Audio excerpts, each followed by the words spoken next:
On January 7th, 2024, inside of Centinela State Prison at approximately 2:14 p.m., officers observed two incarcerated individuals, David Veloz and Rigoberto Estrada, attacking a third man, Enrique Saucedo.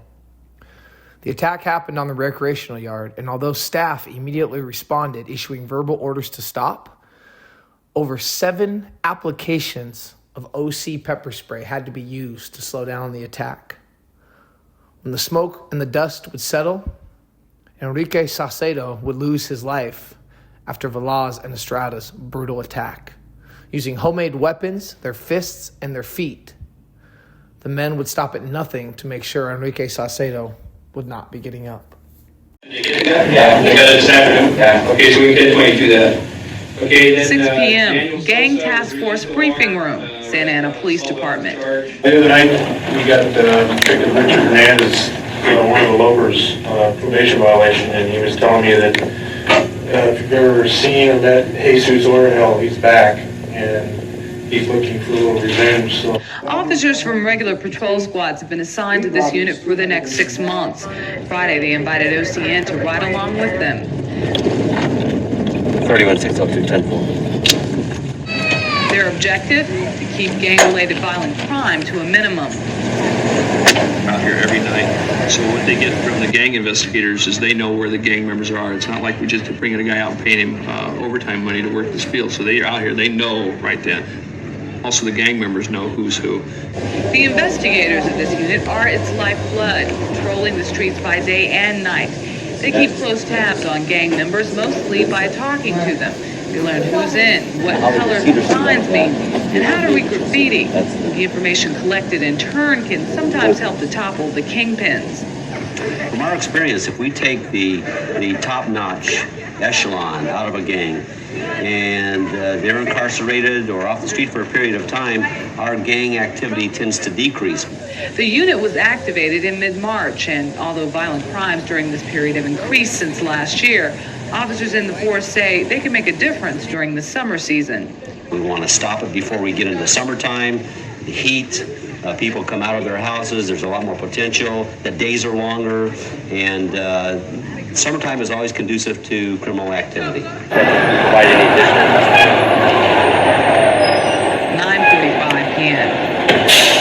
Friday night was relatively quiet until shots were fired here at the 1000 block of West 3rd Street. Characteristically, when you have a drive-by shooting, the possibility of being gang-related is very strong. And we're going to operate under that assumption at this point until the investigators that are here determine that it is perhaps something else. Witnesses say a bystander was hit in the leg and he fled the scene in another vehicle. It's incidents like this that the Gang Task Force is trying to prevent. The success of this program will determine whether its 6-month term will be renewed. But until then, it's business as usual, keeping track of the gangs plaguing the city. In Santa Ana, Michelle Miller, Orange County News Channel. Shots rang out in a peaceful Santa Ana neighborhood, leaving one man wounded over the weekend, and gang activity is suspected. Despite an announcement by the Santa Ana Police Department that gang activity has decreased dramatically over the past year, daily occurrences of gang crime continue to fill pages of police reports. We've reported that we've experienced somewhere between a 35 and 40% decrease in serious gang activity from April to this date. And those are good figures. We have experienced some recent flare-up, but that's not uncommon. You can't keep the lid totally on a problem of this magnitude. The graffiti-filled neighborhoods here in Santa Ana are living proof of the abundance of gang activity, and Santa Ana police say they're putting their best foot forward to control the problem. 8 full-time officers currently comprise the gang unit, and they conduct weekly sweeps of targeted neighborhoods in an attempt to deter gang crime.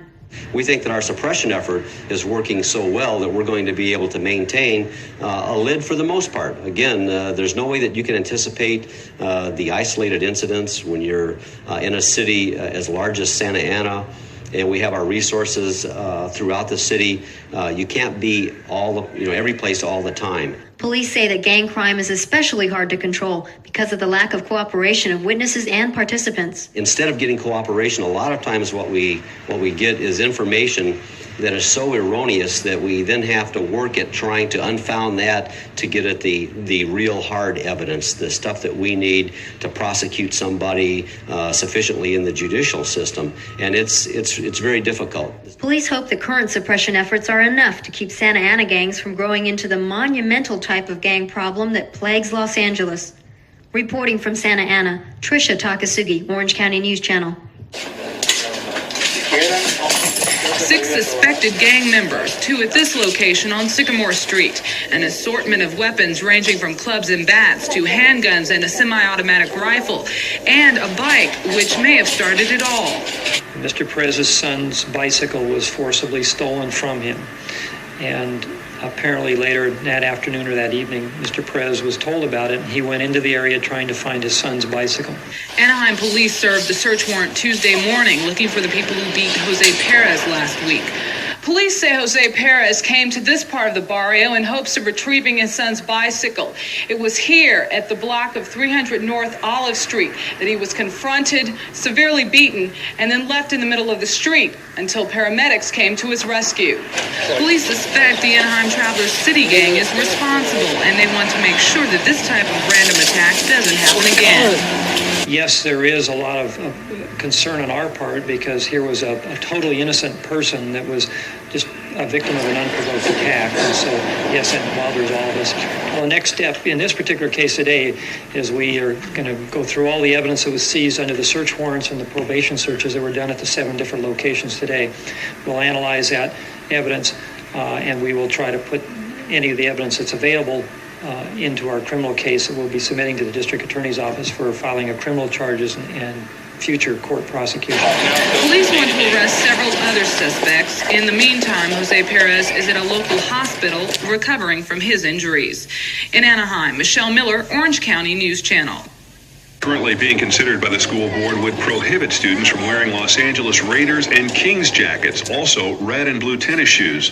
These items are associated with certain gangs.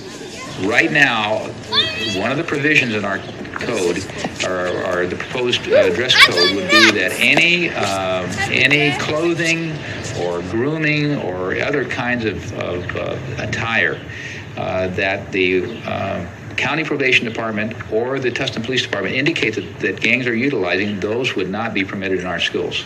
So we're using the police department and the probation department as the basis for determining what's appropriate clothing and what isn't. Now, the students we talked to are dead set against the dress code. They say they won't readily accept it. Joe Rivera is one of them. Joe admits being associated with a gang. People should be able to dress the way they want to dress. I mean, look at me. You know, at my school, they don't allow that, and there's nothing wrong with it. I kick back with gangs, yeah, but, I mean, there's a bunch of other people that can dress the way they want. If the school board say you got to dress this way, you think students will go for it or protest? Well, I know I won't. I'm going to wear whatever I want. And if they tell me that I have to wear a tie and slacks and all that, shit, I'll wear whatever I want. It's up to me, not to them. Other students agree. They say clothing is their right to freedom of expression. In recent years, smaller cities across the country have begun to notice an increase in violent youth gangs, previously seen in big cities like New York and Chicago. But the big cities are still the main spawning ground for packs of youths, many of them jobless school dropouts, who find a sense of pride and identity in a gang. And the toughness of that world is spelled out in Los Angeles, where the handwriting on the wall can mean death. Richard Schlesinger reports. Now you take your butt home. It is just another day in South Los Angeles, one of the roughest neighborhoods in the city. Want to play hard? We can play hard. These sheriff officers play hard because they are up against some of this city's 40 to 50,000 street gang members, some of LA's most violent criminals. Turn around, put your hands on the car. The police have arrested many of these people before, for robbery, for selling drugs, and for murder. Last year, 328 people were murdered in gang wars. Gang members often advertise who will be killed. In these neighborhoods, the graffiti is more than just paint on a wall. If you know how to read it, it's like a newspaper whose headlines tell which gangs are fighting. L.A. Police Detective Ron Sanchez knows how to read the wall. One gang here is in the red lettering, and they put their gang graffiti name up here, abbreviated. The other gang in the black has come by and crossed them out, and then they put in their name over it, and that's the challenge. Simply crossing out names on a wall has led to murders as gang members violently defend their territory. They're saying, don't come over here. If you do and we catch you, we're going to kill you, stab you, shoot you, whatever we got to do. You don't belong here. But the threats are not just on the walls. They're also in this magazine, Teen Angels, a magazine for gang members. This drawing sent into the magazine shows a member of one gang with a rifle shooting two rivals. Another shows a member of one of the largest Hispanic gangs standing over a dead body with his gun still smoking. The dead body is marked with the initials of a competing gang. A gang this young man, called Moscow or The Fly, belongs to. Well, why would they put this in the magazine? So we can see it. Well, does this make you mad when you see this? Yeah. Yeah, they had sticks and stuff in their hands. In neighborhoods where gang violence is common, making someone mad more often than not leads to a beating, or worse. I know of gang members that have told me they were jumped on, assaulted by other gang members because of what appeared in Teen Angel magazine. The publisher of Teen Angels insists he screens out the threats gang members send in to be published. When we tried to interview David Holland about his magazine, he hid behind his gate. And we don't need any assistance to keep spreading the hatred between these gangs. It's an ongoing battle for the police. This year's gang murder rate has already exceeded last year's. If it keeps going at this pace, the average death rate for gang members will be about one a day. Richard Schlesinger, CBS News. The death of an inmate in Imperial County Prison is being investigated as a homicide. Hello and welcome. I'm Karina Basarte. Reporter Zachary Moran Norris has the latest from State Prison. Happened here at the Centinela State Prison. Staff stepped in and tried to stop the attack, but it was too late. Inmate Enrique Saucedo was allegedly attacked and killed at the Centinela State Prison in Imperial County. Officials say two inmates, David Veloz and Rigoberto Estrada, attacked the 29-year-old in the prison yard on January 7th. The California Department of Corrections and Rehabilitation say that staff immediately responded, issuing verbal orders to stop, and required 7 applications of pepper spray to stop the attack. Saucedo was rushed to the hospital where he was later pronounced dead. Prison staff recovered 2 weapons at the scene that were made by inmates. Veloz and Estrada had been placed in restricted housing as the Imperial County Coroner's Office determines Saucedo's official cause of death. Now investigators for the state prison are working with the Imperial County District Attorney's Office on this active investigation. Reporting in Imperial County, Zachary Moran. Killed by 2 inmates. Now, Centinela Prison officials are investigating his death as a homicide. The California Department of Corrections and Rehabilitation says 29-year-old Enrique Saucedo was attacked by 2 inmates last Sunday. He was taken to a medical center for emergency care, but he died the same day. The Imperial County coroner is determining Saucedo's exact cause of death. Meanwhile, the prison says the 2 men who attacked him are 40-year-old David Veloz and 45-year-old Rigoberto Estrada. The men had to be pepper sprayed multiple times to stop the attack, but it was too late. The 2 inmates have been placed in restricted housing while the investigation continues. What's going on, you guys? Welcome back to another episode of Green Lake Gang TV. Much love, much appreciation. Thank you guys so much for checking out the channel. Getting to the end of February here. Going to try to get 1, maybe 2 more out. Probably just this one. Got a pretty busy day at work tomorrow, but had to get this one out tonight. Hope you guys are doing well. Hope you guys are enjoying the content. Once again, thank you guys so much for the support. All the love means a lot. We're closing in on 15,000. Taking a little bit longer to get there, but you know what? That's okay. That's on me. I got to be more consistent. I got to be more thorough, and always trying to do better for you guys. If you guys do like the content, please like, subscribe, hit the bell for the notification. It means a lot for the subs. It means a lot when you comment. It means a lot when you like. You have no idea how much it means. So anyway, won't drag it out anymore. We're going to be jumping right into it here. We're going to be going to the other big-time state prison down there in Imperial County. And that is going to be Centinela State Prison. And that Centinela, Cen, was named after Cerro Centinela, the Spanish name for Mount Signal, which straddles the U.S.-Mexico border. And the prison actually opened in 1993. And if you can remember our last video, Calipatria State Prison It opened up 22 months prior to Centinela. So Calipatria opened up, and then almost 2 years later, we get Centinela, which is the focus, the site of our story today. Centinela State Prison, just to give you guys an idea, it holds about 2,300 men, and it's on a sprawling facility. It's about 100 miles east of San Diego, near the Mexico border. So very, very southern. It's in Imperial County, just like we talked about with Calipatria. It's at the damn near the most southern point in California. Heavy Sureno gang presence down there, heavy Mexican mafia presence. And again, this is our story going to be covering Sureno gang members again, and another violent, vicious attack. The reason I've been kind of doing these back to back is I've read about them. I've watched so many videos of these, and it's these state prisons, these level 3, level 4 yards in California, man. And these prisons, you hear them a lot. You hear these names: Centinela, Calipatria, Salinas, Donovan. There's just certain places that you constantly hear, and completely different people's stories, people of completely different races. And Centinela is definitely one of those. So we're going to be going to a January 7th, 2024 is the day of our attack. This article we're going to be reading from was from a couple days later. Then we're going to be reading from, like we did on the last one, we're going to be reading from actually the California Department of Corrections and Rehabilitation, their take on it.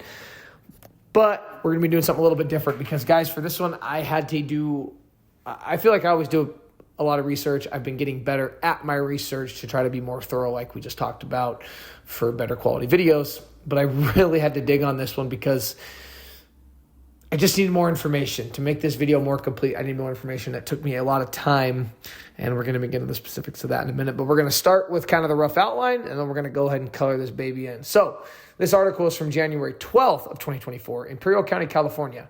The California Department of Corrections and Rehabilitation, or CDCR, said it is investigating the death of an inmate at Centinela State Prison as a homicide. On Sunday, January 7th, CDCR said officers saw two inmates, 40-year-old David Veloz and 45-year-old Rigoberto Estrada, allegedly attacking 29-year-old Enrique Saucedo in the rec yard. According to CDCR, it took 7 applications of OC pepper spray to stop the attack. Now, to give you an idea, I've watched videos. And I actually just recently watched one channel I encourage you guys to follow. He's an ex-prison guard. He's an ex-war veteran. His name's Hector Bravo. He just did a really good interview on Soft White Underbelly. He's a cool guy. I've listened to his stories. He was a guard at Centinela, and he actually has a video up. I just came across it and doing research for this, and it talks about why he chose Centinela over others. I didn't watch the video. I just saw that was the title of it. But he gives really good insight into what he went in the prison system in like the mid 2000s, and he got out just a couple years ago. And like we talked about in the last video, basically when Governor Newsom came into play in the late 2010s, everything changed, in my opinion, for the worse for California's prison system. In my opinion, and in a lot of others, California's prison system, California inmates, and I heard Hector Bravo say this, they are of a different breed. Again, I'm not even from California, but I have no problem saying that these guys are just kind of cut above the rest in violence, in tenacity, in the lengths they are willing to go. And then it's just a huge state. You have so many gangs, so many different races, so many different wars going on, and interracial problems.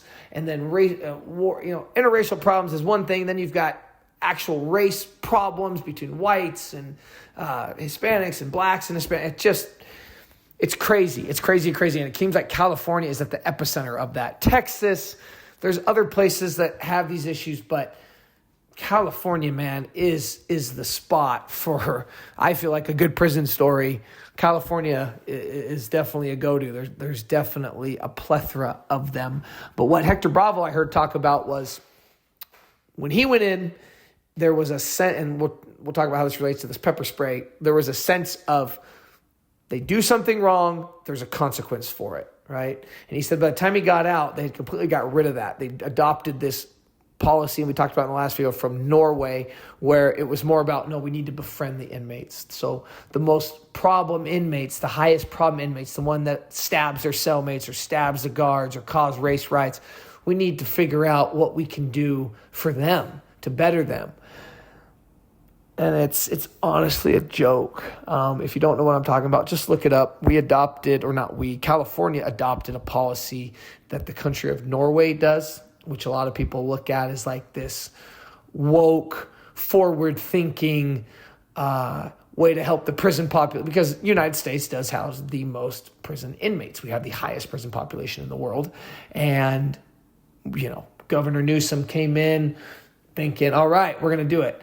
Well, like Hector Bravo said, Norway doesn't have the Nuestra Familia. Norway doesn't have the Mexican Mafia, Norteños, Sureños, Fresno Bulldogs, Aryan Brotherhoods. The Nazi lowriders, the Black Guerrilla Family, the Bloods, the Crips. It's like, man, they don't have any of that. And it just, to think that's going to work, it doesn't. And guards and and it doesn't just put guards, yes, guards are at risk, but other inmates are at risk because now there's no sense of anything. So anyway, he's talking about the use of pepper spray, and that pepper spray will burn and it will hurt the inmate, but it will not stop them from attacking. So when I read this article that it took 7 applications of pepper spray, it didn't shock me. David Veloz, Rigoberto Estrada, Sureno gang members, they were in there for some pretty bad crimes. We'll talk about that in a minute. They were absolutely on a mission to murder Enrique Saucedo, which they were successful at, and some pepper spray was not going to stop that. So Enrique Saucedo, after the attack, he's taken to a medical center for emergency care, but died due to his injuries in the emergency room that same day. And everybody read from a different article, he was pronounced dead at around 5:49 p.m. And yeah, it was really, really bad. CDCR stated that 2 inmate manufactured weapons were recovered from the area of the attack. Investigations from the state prison and the Imperial County District Attorney's Office are continuing the investigation. Veloz and Estrada, after the attack, were placed in restricted housing and population movement has been limited, blah, blah, blah. The Imperial County coroner is determining Saucedo's exact cause of death. All right, and his family had started to GoFundMe, asking for donations. Now, really quick, we're going to be talking about the reasons for their lockup, and then we're going to be jumping over to the CDCR's exact explanation. There's a little bit more detail in that. And then I'm going to be telling you guys about kind of something else I did different in this video. So Enrique Saucedo, our victim in this case, was 29 years old. He was sentenced to California Department of Corrections and Rehabilitation on November 1st, 2018 from Los Angeles County to serve a 14-year sentence for 1 count of manufacturing, selling, and distributing and transporting assault weapons and 1 count of transporting, importing a controlled substance. All right. Our perpetrator, David Veloz, 40 years old, was sentenced to CDCR on January 21st, 2009 from Los Angeles County, served 25 to life for attempted murder. And Rigoberto Estrada, 45, was sentenced to CDCR on October 12th, 2006 from Riverside County to serve 2 life sentences with the possibility of parole for 1 count of first-degree murder and 1 count of attempted murder. So when I see that, I go, okay, the guys that killed Saucedo were a lot older, and they'd been in there a lot longer, and they weren't getting out. They were at some point, but for all intents and purposes, they weren't. So, yeah, these were some wolves, man. Enrique Saucedo, 14 years. You do get a third off for good time. He's got a date. He's got something he's looking at going, okay, now, not saying Veloz or Estrada didn't, but they're going to be doing 25 or, in Estrada's case, he's doing 2 life sentences with possibility of parole. And Veloz 25 to life. It's just totally different circumstances. Totally different circumstances. Okay, jumping over. Okay. This is the California Department of Correctional Rehabilitation's article on January 8th. This is the day after the attack. Imperial County. The California Department of Correctional Rehabilitation is investigating the January 7th, 2024. Now, we've got a kickoff time for the attack that we didn't have in the first article. At approximately 2:14 p.m., officers observed the 2 incarcerated individuals, Veloz and Rigoberto Estrada, attacking Enrique Saucedo on the recreation yard. One thing I think is funny in all these articles I read is it makes it a point to say staff immediately responded, issuing verbal orders to stop and then require. So it's just funny. And that was in the last story too. It's like there's little differences in all these articles, but one thing that I do notice is the same. Staff immediately. It's just like, okay, yeah, they're absolutely trying to make a make a point. Oh, and they're talking about how an ambulance was summoned and they were performing life-saving measures. It's like they got to cover their asses on certain things. So there you have, on the 2:14 p.m., he's pronounced dead at 5:49 p.m. What I think is interesting is that 2 inmate manufactured weapons were found. In the last story, it was the exact same thing. That story, though, was 3 attackers. The first one jumped in, beat him up, and then 2 other ones got in there, finished him off. Again, that's our last video. Go check that out. That happened at Calipatria State Prison, and that was from a Mexican mafia associate.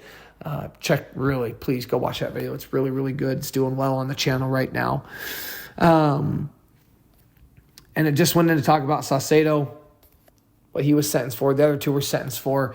This one, though, added that the investigation was ongoing by their investigative services unit and Imperial County District Attorney's Office. So what they're going to talk about is you're going to have the prison's investigative unit, and they're going to be working with local authorities and then the district attorney to investigate if further charges are needed. But the one thing is, you've got guys doing double life or 25 to life, and it's just not the same. These guys don't care, man. These guys are gang members. They really, really do not care.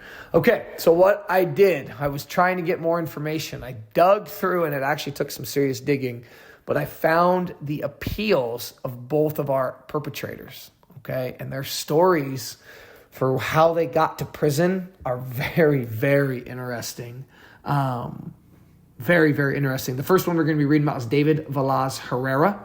Like I said, these guys have been locked up a long time. So remember, Veloz, that's actually not just Veloz, it's David Veloz Herrera. Okay, so remember, he got sentenced to CDCR on January 1st, 2009 from Los Angeles County. So the date of this appeal is actually January 26, 2011. All right, so we're going to be reading some facts and some details in this case. So the jury found defendant and appellant David Veloz Herrera guilty of the attempted murder of his girlfriend. I was trying to fit, so I like doing this for you guys. I want to fill in some of the holes, and just more information for you guys, more thought, not just watered down vanilla version that I feel like anybody could come up here and read. I want to really dig and, who did Veloz kill? How did he get there? Because these guys' backstories are crazy, man. When you dig through, what he did to get a life sentence, 25 to life, and what Rigoberto did to get his double life. It's fascinating stuff. This is why I love making this channel. So, for the attempted murder of his girlfriend, Laura De Luca, finding he did so willfully, deliberately, and with premeditation by personally and intentionally firing a handgun to cause great bodily injury. In connection with the same incident, defendant was also found guilty of assault with a semi-automatic firearm with special findings of great bodily injury and personal firearm use, as well as possession of a firearm by a felon and possession of ammunition. All right? So, the trial court sentenced defendant to a life term for the attempted murder, enhanced by 25 years for the use of a firearm and 5 years for a strike prior conviction. So he's got priors, all right? So, I'm going to be reading from this. Statement of facts. Laura and her mother, Deborah De Luca, lived in a mobile home or trailer on 53rd Street West in the city of Lancaster. The sparsely populated location was a storage area, not a mobile home park, which was a vacant desert apart from some other trailers. Defendant, who was Laura's boyfriend, moved in with them a few months before the shooting incident. That's Veloz Herrera. Defendant typically kept a semi-automatic handgun in the mobile home, either in the couch cushions or under the bed where he and Laura slept. Laura and defendant argued in the early evening of October 1st, 2007, the day of the shooting, concerning an item of defendant's that had been taken from the mobile home. Later that night, at approximately 11 p.m., Laura went outside and into the yard. Defendant joined her and said, quote, "Let's go for a walk." The two walked through the gate into the surrounding desert and out of Deborah's sight.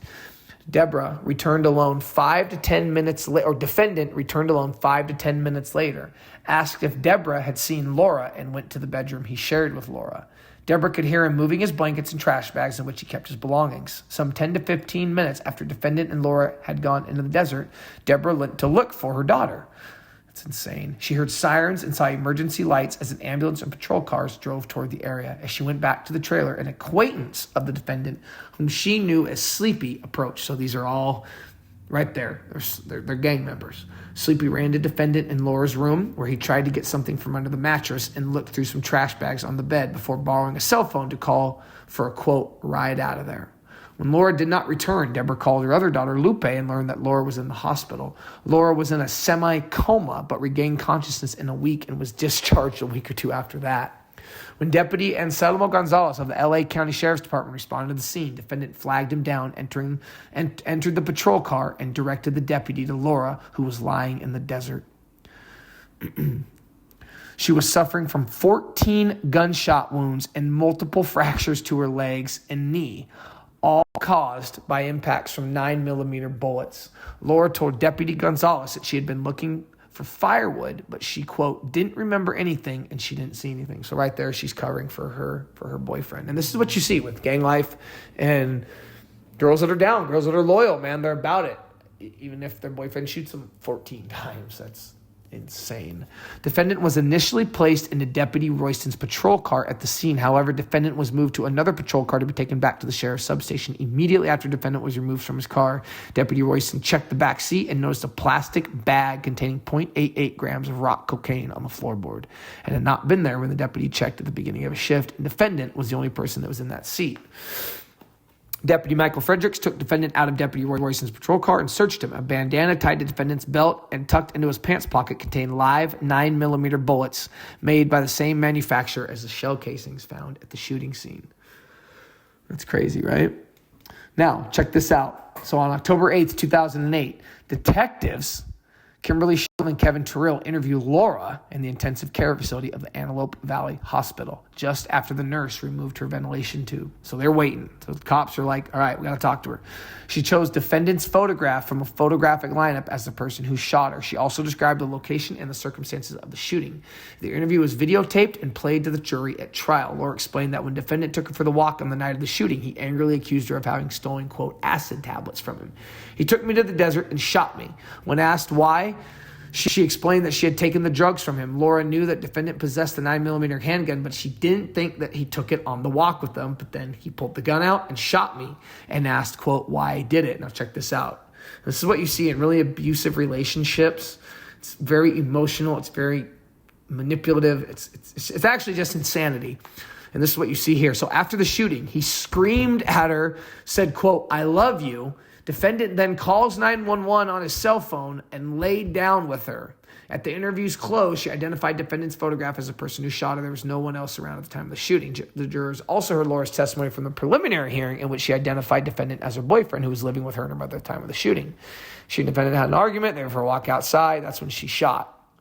But then Laura does still, remember, Laura doesn't cooperate all the way. She does, but then she doesn't. At first she's like, no, I'm not going to identify who shot me.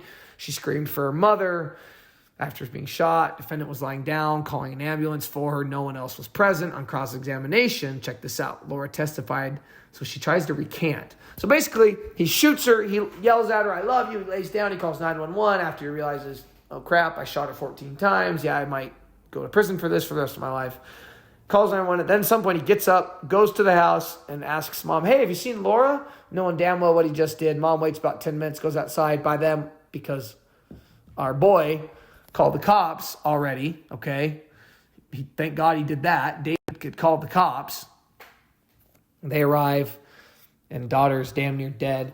Laura tells him at first, after the tube comes out, yeah, he did it. This is what happened. This is why he did it. I did take the acid tablets from him. I didn't think he was going to bring the gun on the walk, but he did.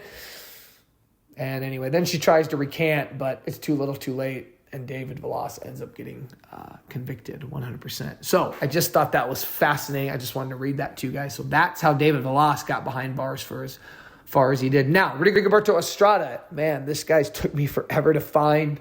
There was a couple that I thought were his, and I realized, no, it's the wrong thing, because you got to match up the timelines. You got to match up the dates with the ages, and the times are in there and everything. It doesn't make it easy, I guess is what I'm trying to say. So this one's to an opinion filed in Riverside County Superior Court. Defendant was charged with 3 felony counts. Count 1, murder of Jaime Bermudez. Count 2, attempted murder of Lorenzo Luna. And count 3, assault with a semi-automatic firearm on Jaime Moreno. Firearm enhancements attended all charges, discharge causing death, attended the murder charge, discharge of a firearm, attended the attempted murder charge and use of a firearm, a use of assault firearm. They just slapped him with all kinds of things. So, facts and procedural history. This one's going all the way back to 90s, baby. On the evening of April 19th, 1999, Jaime Bermudez, his cousin Martin Servant, and his two friends, Jaime Moreno and Lorenzo Luna, left a group gathering and headed home in Servant's pickup truck. His Servant and the three male passengers were heading down Dodge Street in Miraloma, and they heard a bottle crash against their truck. Servant made a U-turn, drove back, and parked near the house at 5105 Dodge Street, which was the house they were passing when they heard the bottle crash against their truck. 4 people were standing in front of the house: defendant's girlfriend, Linda Vasquez, defendant's friend, Andre Salvateri, and Salvateri's girlfriend, Andre Perez. The house belonged to Dana Reed, a friend of the defendant. Bermudez, Luna, and Moreno got out of the truck while Servant stayed inside. Moreno got out first, then Luna, then Bermudez. Bermudez, who was not wearing a shirt, walked slowly up the driveway to ask the 4 people in front of the house why they threw a bottle at the truck. Luna, who had begun to urinate by the side of the truck, decided to follow Bermudez, fearing something would happen. Luna walked up the driveway until he was about 2 feet behind Bermudez. At that point, Luna saw defendant pull out a 9mm handgun and shoot Bermudez. Bermudez was shot in the abdomen and died as a result of a gunshot wound. After Bermudez fell to the ground, defendant shot Luna in the hip area as Luna attempted to flee. Luna fell to the ground. Defendant then fired at Moreno, who had begun to make his way toward the driveway, but missed. Defendant then chased Moreno into the street. Servant, who had gotten out of the truck and was standing by the rear of the truck, got back into the truck and began to drive off. Servant stopped when he saw his friend Moreno running toward the truck and drove in reverse to let Moreno jump into the bed of the truck. That was a good friend. Servant then sped off. Servant and Moreno returned to the crime scene to check on Luna and Bermudez when they heard police sirens. At the crime scene, police discovered 3 spent 9mm shell casings. One shell casing was found a few feet west of where Bermudez was lying on the driveway. The second was found on the grass a couple feet south of the first shell casing, and the third was found at the entry to the driveway on or near the street. All 3 of the recovered shell casings were fired from the same gun. Police also found pieces of glass from a broken Corona beer bottle in the middle of the street. In front of the house, an empty Corona beer bottle and an empty Corona 6-pack carton were found. Bermudez's autopsy revealed it had a 0.09% blood alcohol level. Marijuana and methamphetamines were also detected in his blood. A forensic pathologist testified that no gunpowder or stippling was found around Bermudez's wound, indicating they had been shot from a distance.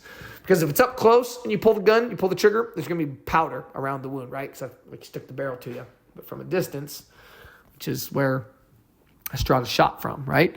So check this out. So Rigoberto Estrada, this happens when he's 20 in 1999. He goes on the run for more than 5 years until he's finally caught up with on July 30th, 2004, when he's arrested following a traffic stop of a car driven by his sister. Defendant was a passenger in their car and falsely identified himself to police as Ernesto Romandia. In the trunk of the car, police found a black zippered bag containing paperwork and defendant's name. Oh my God, what? That part I forgot to read. Ugh, you dummy. So he had his real name, Rigoberto Estrada, wanted for double murder and attempted murder. God, yeah. Well, he lasted 5 years. That's longer than most people. And they ran his name, and of course, he's got the outstanding warrant for Bermudez's murder. So basically what he ended up doing, he testifies on his own behalf. He says, hey, you know what? Yeah, we threw the bottle, but these guys park, they get out, they walk up the driveway. I'm in fear for my life. There's multiples. We're there with our girlfriends. We don't know what's going to happen. So yeah, I popped him. I didn't know. Well, the judge and the appeal, all that, the courts, they go, no way. And you know what the one big reason was? It's interesting because remember how I said in the beginning, Bermudez didn't have a shirt on. So it says, well, Bermudez approaches you. He doesn't have a shirt. It's clear he doesn't have a weapon. His fists are clenched, but he's from a great distance apart. You have a gun.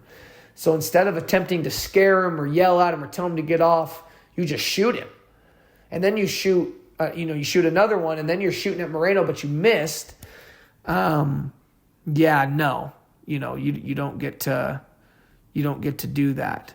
Luna got shot, in the hip. So yeah, he shoots. He shoots Bermudez in the abdomen. He dies. Luna gets hit in the hip.